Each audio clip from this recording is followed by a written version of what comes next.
So in this example we're going to look at starting to build lists, and then we'll eventually move on to tables.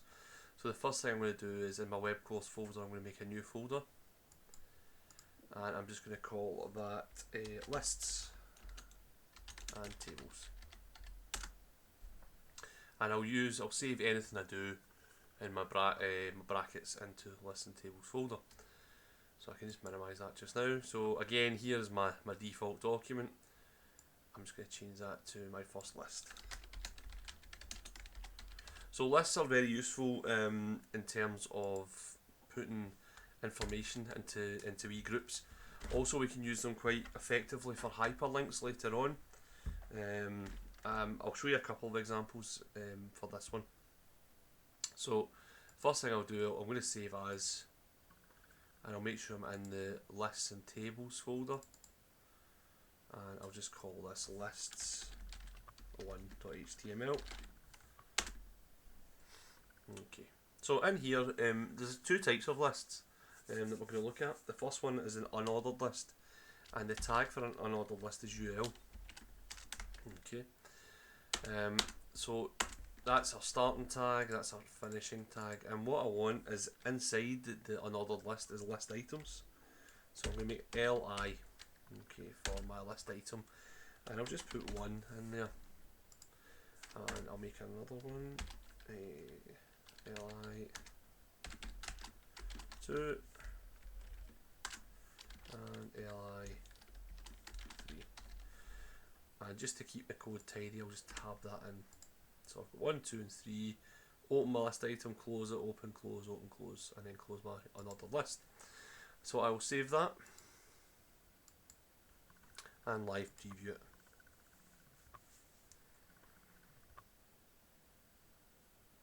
And you'll see that we've got the bulleted points beside them. Okay. So if I want to add to it, I'll just move this across. I can put in list item, and automatically you'll see that it puts it in for us. That is an unordered list. Now to change to an ordered list is very, very simple. All you'll do to change to an ordered list is change the U to an O. Now be sure that you change the closing tag as well. And what you'll see is now it goes 1, 2, 3, 4 rather than the bullet points. So that's quite useful for us. If I change that back to the unordered lists, I can make it look a wee bit different. So let's see, for example, I can use a style. So remember I talked about my attributes and my values. So what I could do here is say style equals, and I'll say list dash style. Now I'll touch on this more later on in the course, but list dash style dash type. And what I'll do, I'm putting a colon in there, and I will say, let's go for circle. Okay. And you'll see there that now it's a blank circle that comes up. I could change that circle to square, and you'll see it changes to square as well. If for whatever reason, and sometimes you might want this, you don't want a bullet point, you just put in none and it'll disappear. It still acts as a list though, important to know that.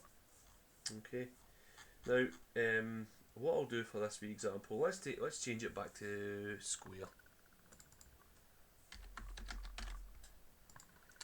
Okay, and what I will do here, I'm going to make a wee list of, let's say, drinks. So I'll say Coca-Cola,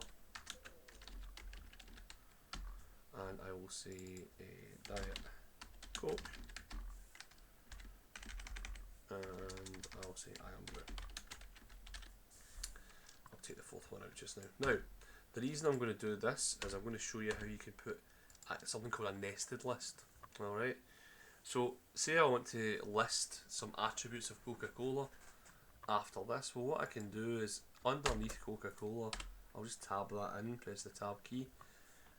Again, just for our own coding styles, And what I'm going to do is I'm going to put in another unordered list. And in here I'm just going to say list item, and I will say sugar, and I'll say list item USA. So you'll see here that because this unordered list has been opened inside another list, it is creating a nested list. Now if I wanted to have them as a different style again, I could just copy that list style equals list style type square, just copy that and stick that in there, put a space in, and you'll see now that they act like that. Now I could do the same for the Diet Coke. Just make that a wee bit smaller so it's kind of clearer to read for you on my screen. What I'll do for the Diet Coke, I'll just say again non-sugar, so I'll tab that in, and again I'm just going to be lazy here, so I'm going to copy that line of code and paste that in, and in there I'll say li, and I'll say non-sugar for the first list item. Second list item I will say USA, that's where it was made, and then I'll close my unordered list. Now you'll see here it's a wee bit messy, so let's go up here now. There's a few things you can do. I've used the tab, but what you could do if you wanted to is you could say indent and it moves in a wee bit. Also, you could highlight a kind of a section of it. Now this doesn't make any difference to the web page at all. It's just how we see it. And again, if I go to edit, I could go unindent and move that back there. It depends how you want it to look. If I unindent these two, you can see that they belong. So this list item, this wee list belongs to Diet Coke. This list belongs to Coca-Cola, and I can make another one, and again I'm just going to be dead lazy and copy that and paste it underneath Iron Brew, and I'll just say sugar and Scotland. Okay, so that is how you do an unordered list with a sub list inside it. So there, that's a nested list in there. And also I've chucked in a wee bit about the style attribute and this value. Now don't worry, at this point I don't expect you to remember anything like this. What you can do is you can reference the different types of lists available, and I'll put a wee link up there so you can see that. Now if I wanted to make this look a wee bit different, what I can do is I could put hyperlinks in. So I'm just going to show you, in fact I'll show you that in the next exercise, how you put a hyperlink inside a list. It's quite straightforward, kind of follows what we've done before.